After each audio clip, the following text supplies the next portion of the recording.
لن ترى عيناك من لم يعص الله قط، خاصة في زمانك هذا، فالعصمة من الصغائر والكبائر كانت من خصائص الأنبياء، ولا نبي بعد نبينا محمد صلى الله عليه وسلم. فهو كل واحد تراه عيناك عظم في عينك أو قل فله معصية عند ربه، علمها من علمها وجهلها من جهلها.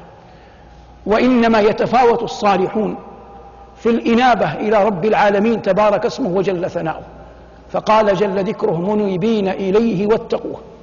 وليعلم، وهذا خاتمة المطاف، أن الله أودعك هذه الفطرة، ثم بعث إليك نبيا وأنزل كتابه، ثم هداك أن تقبل النبي وتؤمن بالكتاب، فأصبحت بالفطرة والنبي والكتاب مسلما مستحقا برحمة الله لدخول الجنة.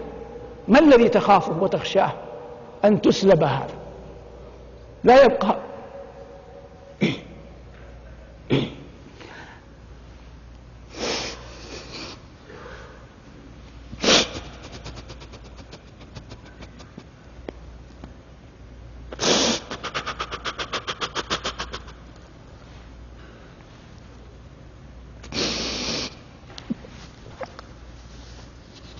لا يبقى في العمر مما بقي شيء مخوف أعظم من أن يبتلى الإنسان بأن يسلب الإسلام.